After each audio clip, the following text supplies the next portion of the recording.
माघ मास महत्व की दूसरे अध्याय की कथा। गणपति जी महाराज की जय, सत्यनारायण भगवान की जय।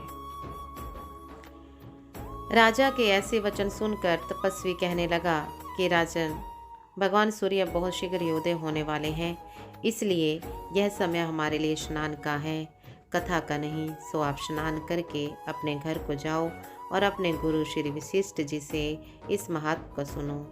इतना कहकर तपस्वी सरोवर में स्नान के लिए चले गए और राजा भी विधि पूर्वक सरोवर में स्नान करके अपने राज्य को लौटा और रानीवास में जाकर तपस्वी की सब कथा रानी को सुनाई। तब सूत जी कहने लगे कि महाराज, राजा ने अपने गुरु वशिष्ठ जी से क्या प्रश्न किया और उन्होंने क्या उत्तर दिया, सो कहिए।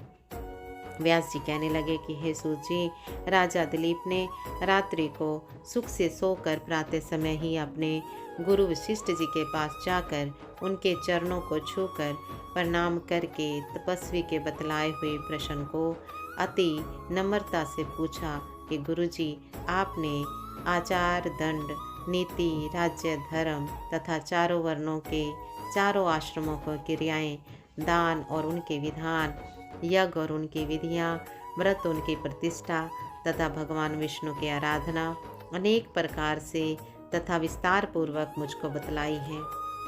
अब मैं आपसे माघ मास की कथा के महत्व को सुनना चाहता हूँ।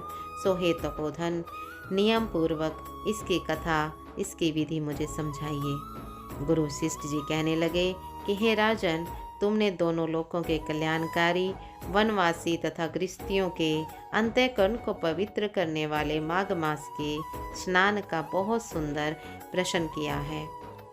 मकर राशि के सूर्य के आने पर माघ मास में स्नान का फल गो, भूमि, तिल, वस्त्र, स्वर्ण, अन्न, घोड़ा आदि दोनों तथा चंद्रायन और ब्रह्म कुर्च व्रत आदि से भी अधिक होता है। वैशाख तथा कार्तिक में जप, दान, तप और यज्ञ बहुत फल देने वाले हैं, परंतु माघ मास में इनका फल बहुत ही अधिक होता है। माघ में स्नान करने वाला पुरुष राजा और मुक्ति के मार्ग को जानने वाला होता है। दिव्य दृष्टि वाले महात्माओं ने कहा है कि जो मनुष्य माघ मास में साकाम या भगवान के निमित्त नियम पूर्वक माघ मास में स्नान करता है, वह अनंत फल वाला होता है। उसको शरीर की शुद्धि, प्रीति, ऐश्वर्य तथा चारों प्रकार के फलों की प्राप्ति होती है। अदिति ने 12 वर्ष तक मकर संक्रांति में अन्न त्याग कर स्नान किया। इससे तीनों लोकों को उज्जवल करने वाले 12 पुत्र उत्पन्न हुए। माघ में स्नान करने से ही रोहिणी, सुभगा, अरुदंती, तालशीना हुई और इंद्राणी के समान रूपवती होकर प्रसिद्ध हुई।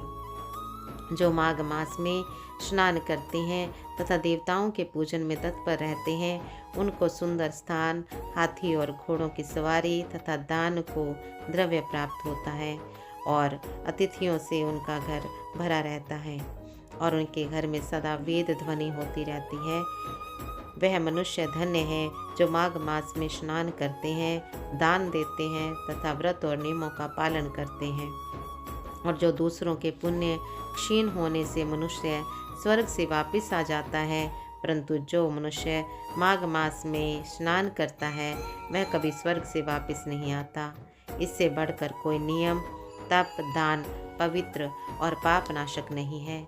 भृगु जी ने मणि पर्वत पर विद्याधरों को यही सुनाया था। तब राजा ने कहा कि हे ब्राह्मण, भृगु ऋषि ने कब मणि पर्वत पर विद्याधरों को उपदेश दिया था, सो बतलाइए।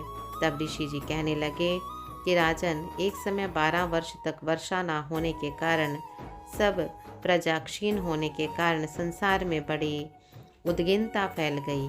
हिमाचल और विंध्याचल पर्वत के मध्य का देश निर्जन होने के कारण श्राद्ध, तप तथा स्वाध्याय सब कुछ छूट गए।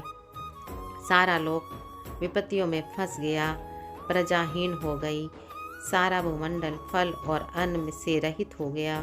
तब विंध्याचल से नीचे बहती हुई नदी के सुंदर वृक्षों से आच्छादित अपने आश्रम से निकलकर श्री भृगु ऋषि अपने शिष्यों सहित हिमालय पर्वत पर गए।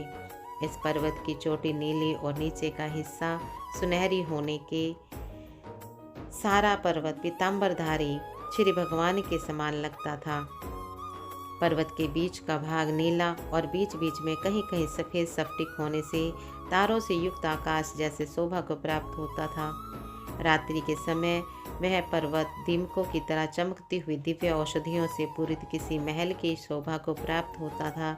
वह पर्वत शिखाओं पर बांसुरी बजाती और सुंदर गीत गाती हुई किन्नरियों तथा केलों के पत्तों की पताकाओं से अत्यंत शोभा को प्राप्त हो रहा था।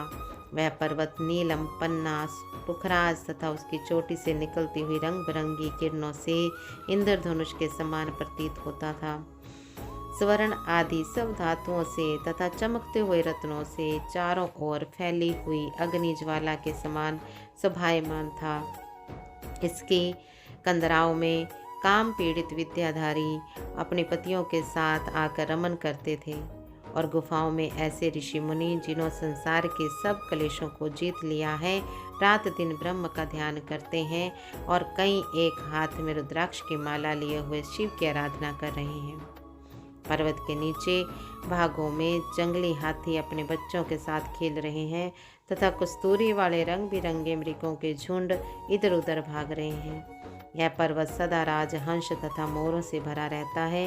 इसी कारण इसको हम कुंड कहते हैं। यहाँ पर सदैव ही देवता, गुहक और अप्सरा निवास करते हैं। दूसरा अध्याय समाप्त। भले गणपति महाराज की जय। सत्यनारायण भगवान की जय।